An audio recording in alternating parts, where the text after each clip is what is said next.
What was meant to be another sparkling night of laughter and celebrity charm turned into one of the most uncomfortable moments in British talk show history. Two powerful personalities, one iconic red sofa, and a clash so intense it ended in a shocking walkout. This is the story of how Meghan Markle pushed Graham Norton to his limits, turning playful banter into a live television showdown that the internet couldn't stop talking about. The Graham Norton Show had always been a place of laughter where celebrities could relax and scandals softened into jokes. The studio glowed under soft purple lights, polished floors reflecting the cameras, and the red sofa waiting in its spotlight. Graham Norton, Britain's sharpest wit, had built his reputation on charm and timing, teasing without cruelty. That night, the audience expected exactly that. When Meghan Markle's name was announced, the applause was polite but cautious. She entered in a fitted emerald dress, heels clicking against the floor. Every gesture felt precise, every smile practiced. She waved, then sat on the sofa beside Graham. To viewers, it seemed routine, but inside the studio, something felt tense, a quiet storm before the first words were exchanged. Graham greeted her warmly, air kisses customary. "Meghan, wonderful to have you here." She replied politely, "Lovely to be here," her eyes briefly flicking to the cameras. From the start, the tension wasn't nervousness, it was control. Two strong personalities, each used to commanding attention, now sharing the same spotlight. Graham started with light humor, joking about her tabloid coverage. The audience laughed, but Meghan's smile barely moved. "I wouldn't call it stimulating the economy," she said coolly, "more like feeding vultures." Nervous chuckles replaced laughter. Graham tried to steer the conversation back, but Meghan was ready. "Is this your show or theirs?" she asked sharply. "Are you interviewing me or just repeating tabloid nonsense?" The mood shifted. Graham remained composed. "Then perhaps you should ask better questions," she replied. Banter hardened into tension. Jokes stopped landing. Smiles tightened. Graham leaned forward, testing boundaries. "Do you ever regret leaving the royal family, or was it all exactly as planned?" Meghan's reply was measured. "Regret? No. I regret trusting people who didn't deserve it. Leaving? Absolutely not." He pressed on. "Some might say you've made a career out of walking away from obligations." The audience gasped.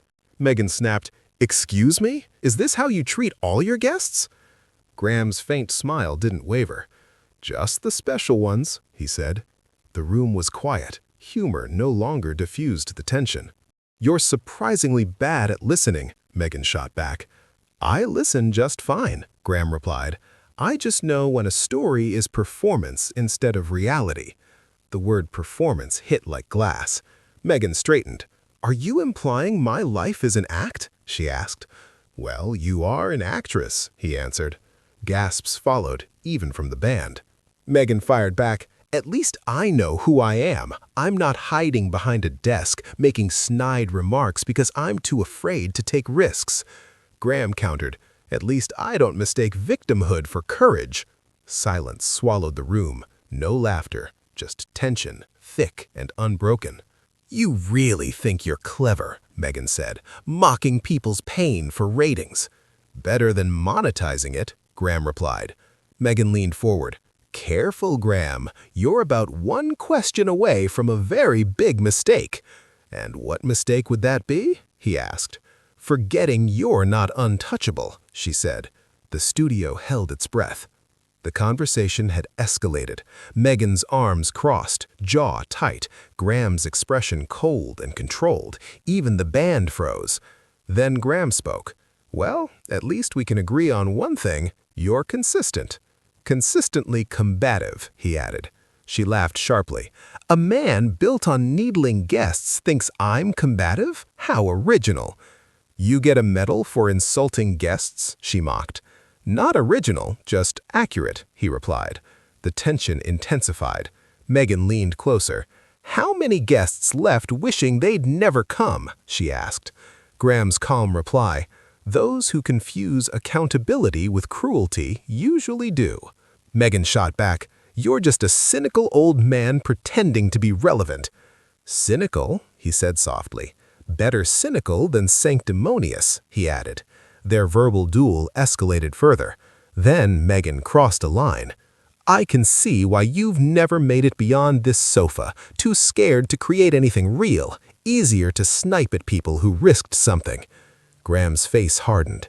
"You think walking away makes you brave, abandoning responsibility and crying about it?" That was the breaking point. Meghan stood defiantly.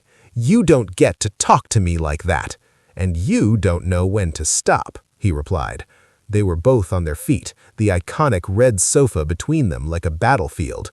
"You're pathetic." "And you're finished," he retorted. The audience gasped. The cameras captured every moment. Finally, Graham said, calmly but decisively, "Meghan, I think we're done here." Shocked, she asked, "You're kicking me off your show?" "Let's call it bringing the curtain down early, for everyone's sake." Without another word, Meghan grabbed her clutch, turned sharply, and walked toward the exit. She paused at the doors, looked back at Graham, defiance, anger, maybe regret in her eyes, and left. The doors clicked behind her, echoing through the silent studio. For several seconds, no one moved. Then Graham returned to the sofa, adjusting his jacket. "Well, I suppose we'll be needing a bigger sofa next time." Nervous laughter followed, uncertain applause. The tension broke, but the memory of the confrontation lingered. Social media exploded instantly. Clips circulated, fans debated, critics dissected every gesture. Some praised Graham for defending boundaries, others accused him of humiliation. Some defended Meghan, others said she provoked it. One talk show segment became a cultural battlefield. But beneath the spectacle, something deeper remained. This wasn't about royalty, ratings, or tabloid fodder. It was about control. What happens when two people refuse to yield? Graham had built his career on balance, charm, and timing. That night, charm failed. Meghan wasn't there to laugh or soften. She arrived armored from years of scrutiny. For Meghan, the sofa was a courtroom. Every joke felt like dismissal, every question an accusation. For Graham, it was home turf, a space for humor and play. When the rhythm was refused, when the rules were challenged, even the host's greatest weapon, charm, failed. What remained was power. This wasn't about right or wrong. It was about timing, exhaustion, and boundaries being crossed. Humor stopped feeling playful. It became personal. The live audience witnessed raw, unfiltered reactions. In the aftermath, commentators analyzed footage. Psychologists debated motives. The reality was simple. Graham Norton asked a guest to leave live, and Meghan Markle walked off another global stage. Neither side won. There were no clean outcomes, only narratives and reactions. Some argued Graham crossed the line. Others said Meghan provoked it. Both were partly true. Conflict rarely belongs to one person. It's about history, exhaustion, and the moment when something finally snaps. Moments like this are rare on television. Studios control chaos, edit controversy, soften tones. This night had none of that. Raw, unfiltered, uncontained, the tension was unforgettable, not for insults, not for walkouts, but for the silence that followed. Later, Graham joked about it, a shield for adrenaline and shock. Meghan disappeared from view, letting silence serve her strategy. In public life, silence is never empty, it's loud. Beyond celebrity, there was a reminder. Even in spaces built for laughter, pain exists. Even sharpest wits can cut too deep. Even the composed have breaking points. Respect and boundaries matter, on and off camera. This wasn't just Meghan or Graham. It was what happens when two narratives collide and neither bends. Two people refuse to yield. Two egos under threat. Two human beings reacting under pressure. Fame doesn't protect from pain. Humor doesn't protect from harm. Confidence doesn't protect from vulnerability. Power works only until someone refuses to yield.